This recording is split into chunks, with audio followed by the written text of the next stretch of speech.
This is my new to me 2012 Jeep Wrangler Unlimited Rubicon, and it's already pretty much built. It's got aftermarket bumpers, 37-inch tall tires, and a pretty decent suspension lift. However, it also has 144,000 miles on it, which begs the question, is it a good investment to buy a high mileage JK that's already built?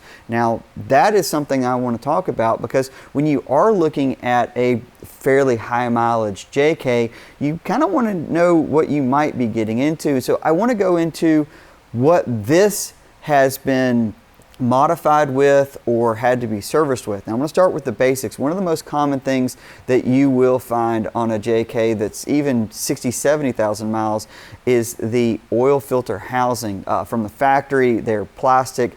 Typically you'll upgrade that with a metal one. This has got the Dorman one on it. That's been done quite a few years ago, and so that's not that uncommon. If you see that under the valve cover or under the engine cover, that wouldn't scare me. I will say that I know that the rear main seal has been replaced on this, both valve cover gaskets. It does have a new radiator in it, and the ABS module, which is a known issue, has been rebuilt on this. Those are the major things that I know has had to go through. Now, in terms of other overall service items, I do know this transmission does have a new transmission filter in it, and the fluid has been serviced with AMSOIL. The NAG1 automatic that comes in these Jeeps, they are actually a really bulletproof transmission, very reliable. You can put V8 power behind them. This isn't a transmission that you see fail often. Big fan of the automatic with this 3.6 liter combo. Now, a common issue and something that I'm going to be addressing on this JK is when you have a wheel that's got 3.5 inches of back spacing that really sticks out away from the vehicle, and you got something like this meaty 37-inch Nitto, one of the challenges, if you're actually going to wheel it, it can put a lot of stress on the rear axle flange. The axle flange in these JKs, the bearing sits pretty far inwards and the flange is out here. So it puts a lot of leverage on it. So if you're out doing a little bit more aggressive wheeling, it's not uncommon to have that bent. I've got a bit of a noise coming from the back right now, and I know the brakes are a bit worn, so I've got to kind of address a few things, and it's worth sort of mentioning now because I don't want that to be a thing that people overlook when they're looking at a Jeep that's already modified. Also don't want it to be something that is a deal breaker. If it sounds like there's a intermittent squeak coming from the back, there is a chance that what's happening is that wheel is just wobbling from a bent axle shaft. Axle shafts aren't like tens of thousands of dollars for these things. They're not that expensive. It's not that big of a deal to replace it. These Jeeps with higher mileage, it's not uncommon for them to need rotors, pads, and sometimes if you live in a real salty area, these calipers can get pretty corroded. None of this stuff is very expensive, thankfully. You're talking about a vehicle that there were over 2 million manufactured. These things range from 07 to 2018, so there's a lot of aftermarket and replacement parts for these things that aren't super expensive. So you just, if you're going for a test drive, and you feel like something's wobbling, or you're hearing a squeal in the back, or you feel some pulsing in your foot, a lot of times people will overlook that, oh, that's a telltale sign that you probably have a bent axle flange. It's not that big of a deal. You can buy a whole complete axle shaft assembly and put it in. The brakes aren't great with 37s from the factory, so I do recommend a brake upgrade, and I'll talk about more of that in a later video, but you can do that for pretty cheap as well. The Jeep as you see it is basically how I got it, which means it was already pretty modified, and you know, anybody that's ever bought a Jeep and had to dump a ton of money into it will tell you you don't really get your money back out of it, and sometimes buying it already built is the cheaper way to go. Now I want to go over some of the mods on it. It does have a set of truck light LED headlights. These are great, don't really have an issue with those. It has a Smittybilt, I believe it's a Smittybilt XRC, like early gen stubby front bumper. I do like that it's winch capable. I think there are a little bit better options now that allow you to chop the frame rails and get a little bit more clearance, so I might look into that. One issue I'm having that I need to address is the Rubicon sway bar motor is not working. That is obviously something that I need to work, so I'll show you what I'm going to do for that in a video, really the next video that's coming up on this vehicle. In terms of suspension, it does have an AEV 2.5 lift with the Bilstein shocks. That's great. The steering has been modified. It's got the Evo drag link flip along with the track bar relocation bracket. Of course, when you change your steering points up here, you got to move your track bar up. This is great, gives you nice flat track bar, increases handling, increases roll center. All of that's a real positive. You do have to ream out your factory knuckle, but it allows you to put the drag link on top, which is a good thing. The only negative of this setup is you need about 3 inches of bump stop to make sure that the track bar doesn't hit the frame. And that means this Jeep doesn't have a lot of up travel. It's fairly comfortable driving, and I'll talk a little bit more about that when we go in cab, but for off-road, it's a little low, and obviously I don't have a ton of up travel in general. Now, 2.5 inches and 37s is only accomplished on a JK if you have aftermarket flares. These are from MCE. This is their narrow flare setup. I'm not even sure that you can still get these, which might date this Jeep a little bit, but I love them. They're super lightweight. You don't have to worry about, rusting or powder coating, flipping, flaking off. The only thing you have to do is add a little bit of back to black once these things start to fade out, but they're really good flares. The tires, so it's a 37 by 1350 Nitto Mud Grappler. These I would estimate around 50% tread left. I love this tire in that it's meaty, it looks fantastic, it actually rolls really smooth, and it performs great, but I will tell you, when they get to about 50% tread, they are so loud. So very loud. So these might end up getting swapped out for something a little bit quieter. I still want to stick with the mud terrain. I live in the Southeast, and it's sort of the go-to for myself, but not upset about this tire at all. It's just a little loud. It's mounted on a ATX slab bead lock, which they actually don't make anymore. This has 3.5 inches of back spacing. It's a 17 by 9.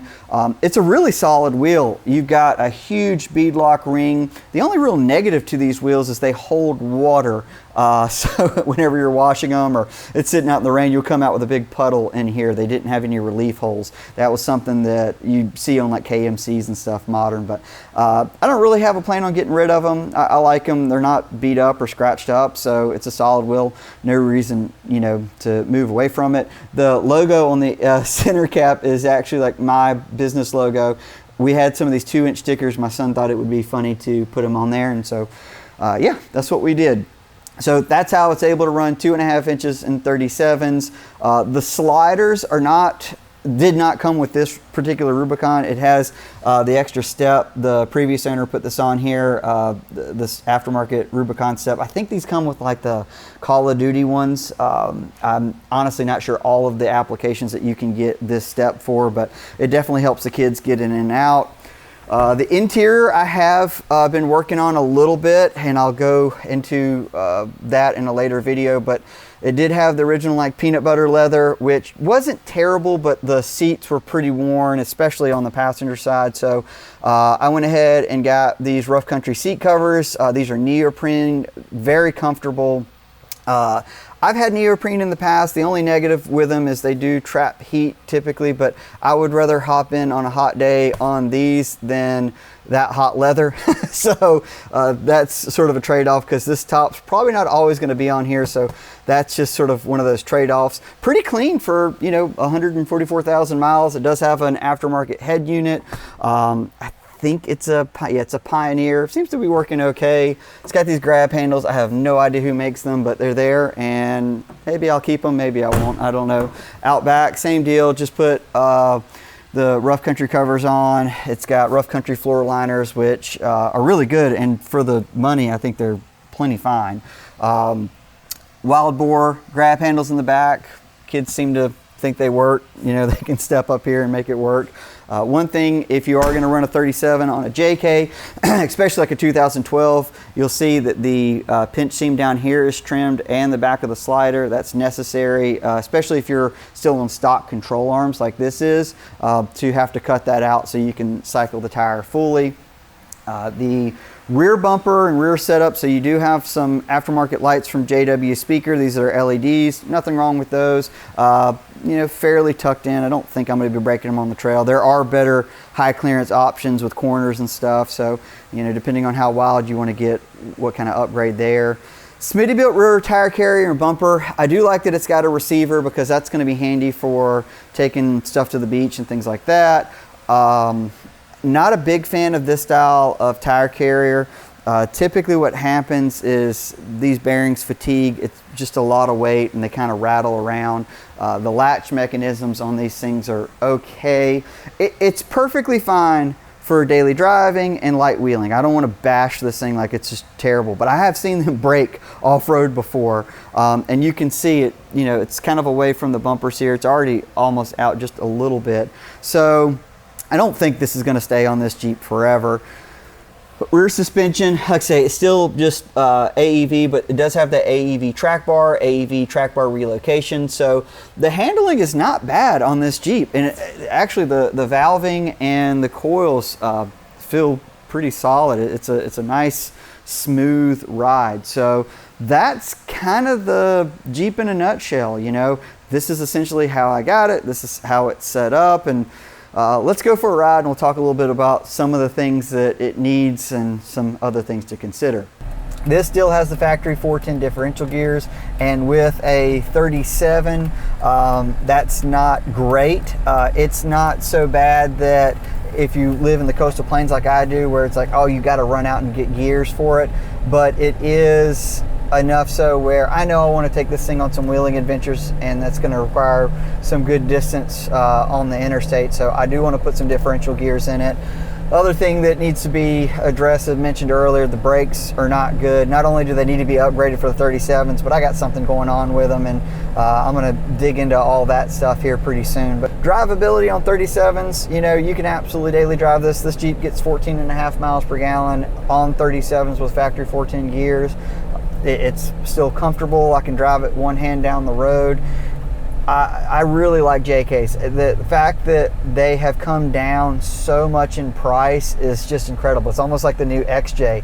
TJs are going for more money. So your 97 to 06, I'm seeing those in like the $17,000, $18,000, $19,000 range, clean, you know, well built. JKs are anywhere from $7 grand to like 17 grand from 2007 to like 2015. It's nuts that they're out there like that. I'm excited about this. I've got a lot of experience with the JK platform. I've never had a JK that has just been, oh, I wish I didn't do that. Like, there's just so much good aftermarket stuff for it. I've only ever lost one engine in a JK. I had, I think it was an 07, and the guy I bought it from said, listen, it's got a little engine noise, I'm not sure what it is, and yeah, at 103,000 miles, engine was toast on it, and I had to get a long block from O'Reilly's. I think that cost me like $4,300, but other than that, that's a 3.8 engine, not a 3.6. Thankfully, I've had pretty good luck with the 3.6, so we'll see.